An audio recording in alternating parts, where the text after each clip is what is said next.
The weak prey. The story begins on Nexus Station, the galaxy's largest trading hub. Alien merchants from dozens of species gather in the main hall, their conversations buzzing with excitement about a new discovery. A small blue planet called Earth has finally been found by the galactic community. Captain Ross, commander of Earth's first space fleet, a veteran with 20 years of military experience, Dr. Lane, Earth's chief diplomat, trying to establish peaceful relations, Admiral Kex, leader of the Red Claw Empire, a warlike race that controls 40 star systems. The setup. Earth has just built its first interstellar fleet, 50 ships that represent humanity's greatest technological achievement. The ships look primitive compared to alien vessels, with basic hull designs and simple weapons. Other species laugh at these flying metal boxes when they see them in space. The misunderstanding. During the first diplomatic meeting, Dr. Lane tries to negotiate trade agreements. The aliens see humans as soft, weak creatures who barely understand space travel. Admiral Kex's species, the Red Claws, are known for conquering weaker races and selling them as slaves. The trigger event. Red Claw ships attack a human mining colony on New Hope, expecting to capture easy prisoners. They bring 200 warships against a small human outpost with only basic defenses.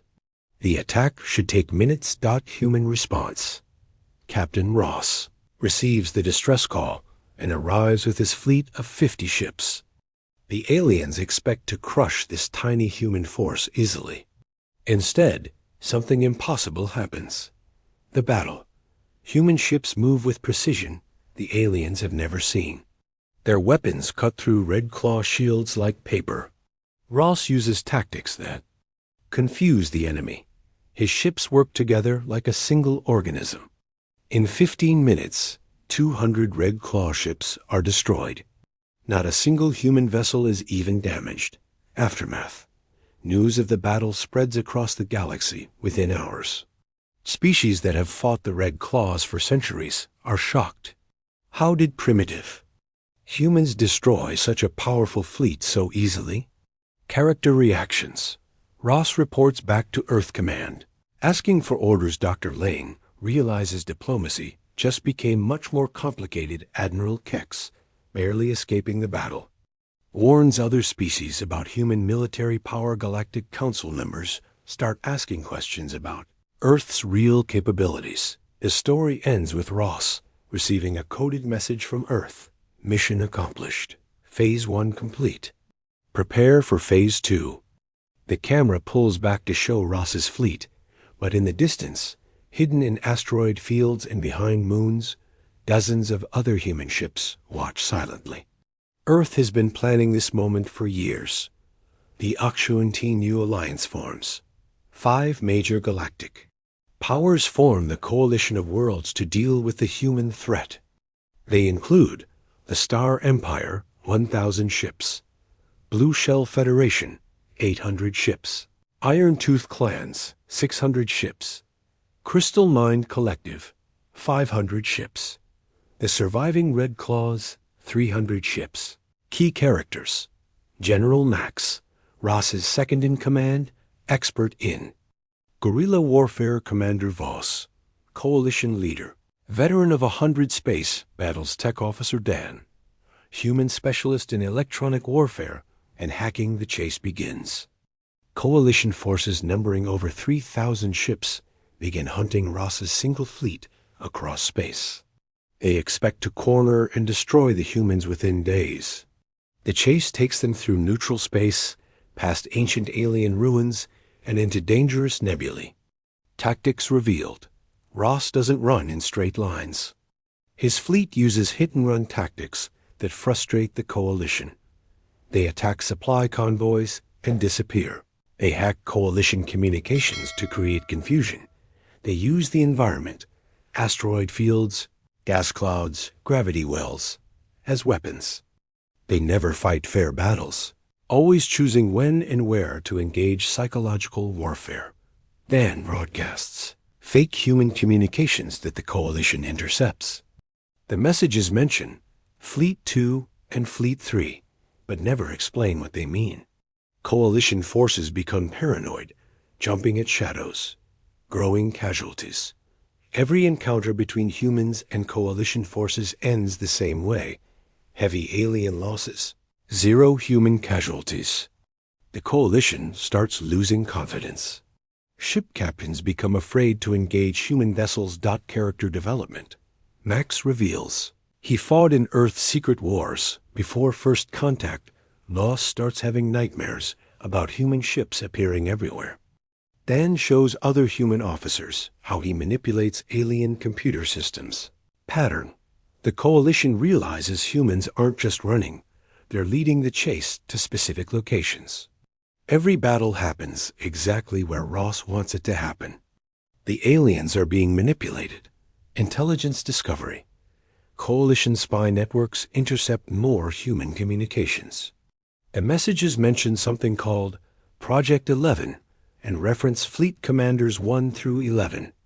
The coalition leadership starts to worry about what this means. Ending.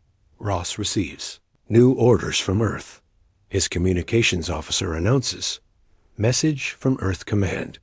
All Fleet Commanders report readiness status. Repeat, all 11 Fleet. Commanders report. Coalition monitoring stations pick up this transmission. Commander Voss realizes with growing horror that Earth might have 11 fleets, not just one. The truth reveals coalition panic. Commander Voss calls an emergency meeting of coalition leaders. Their best intelligence suggests Earth has been hiding its true military strength. If humans have 11 fleets like Ross's, the coalition faces 550 ships, not 50. Key characters. Admiral Stone, Earth's overall fleet commander, mastermind behind. The deception agent Fox, coalition spy who has infiltrated. Human Space Network's Captain Lee, commander of Earth's Second Fleet, waiting in hidden positions, the infiltration. Agent Fox successfully hacks into Earth's military databases. What he finds terrifies the coalition leadership. Construction records show Earth didn't build one fleet. They built 11 identical fleets over the past 5 years. Earth's master, plan revealed. Flashback scenes show how Earth's leaders planned this strategy. They deliberately made their first fleet look primitive to fool alien observers. They hid the other 10 fleets in remote star systems. They used the first fleet to gather intelligence about alien military capabilities. They wanted other species to attack first, giving Earth justification. For war human psychology, Admiral Stone explains to his staff why Earth chose deception over honest diplomacy. Humans studied galactic history and found that new species are either conquered immediately or forced into unfair treaties. Earth decided to appear weak until they could reveal overwhelming strength. Coalition response. The coalition faces a terrible choice. Fight 11 human fleets with 3,000 ships, odds that seemed impossible after seeing one fleet in action. Surrender and hope for mercy. Try to negotiate from a position of weakness. Character tensions. Voss wants to fight, believing coalition numbers can still win. Other coalition leaders argue for immediate surrender. Fox reports the human fleets are already moving toward.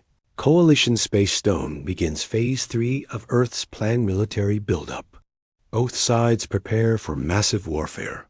The coalition calls up reserve fleets from every member world. Earth's hidden fleets begin emerging from their hiding places. Neutral species evacuate border regions. Trade routes shut down as war becomes. Inevitable diplomatic attempts. Dr. Lane makes one final attempt at peace negotiations. The coalition offers Earth anything they want. Trade rights, territory, even tribute payments. Lane's response is simple. You attacked our civilians first. Now you deal with the consequences. Intelligence war. Fox discovers that Earth's fleets are more advanced than anyone realized. Human ships use technologies the coalition has never seen before. Their weapons, shields, and engines are decades ahead of anything in the galaxy. Build-up. Coalition forces mass at their strongest fortress worlds, preparing for siege warfare. They have 5,000 ships total, gathered from every member species. It's the largest military force in galactic history. Part 3 ending. Stone gives the order that changes everything. All fleet commanders, this is Earth Actual. Execute Operation Thunder. Repeat. All 11 fleets execute Operation Thunder immediately. Across the galaxy, 10 hidden human fleets drop out of hyperspace simultaneously at Coalition worlds. The real war is about to begin. 11 fleets unilly simultaneous. Strikes. All 11 human fleets attack Coalition worlds at exactly the same moment. The coordination is perfect. Every human fleet hits its target precisely when planned. Coalition defenders realize they're fighting a military machine, unlike anything in galactic history. Key battle. Locations. Fortress Prime. Coalition's strongest military base, attacked by Fleets 2 and 3. Trade Hub 7. Major economic center, hit by Fleet 4. Crystal Worlds. Coalition Manufacturing Center, targeted by Fleets 5 and 6. Red Claw Homeworld. Attacked by Fleet 7 as revenge for the First Strike Iron-Tooth clans, hit simultaneously. By Fleets 8 and 9 Star Empire Capital, the Coalition's political center, attacked by Fleets 10 and 11. Neutral Space. Fleet 1, Ross's fleet, cuts off Coalition retreat routes. New characters. Captain West, Commander of Fleet 2, Specialist in Fortress Assaults. Commander Gray, Leader of Fleet 4, Expert in Rapid Strikes. Colonel Black, Ground Forces Commander, leading planetary invasions.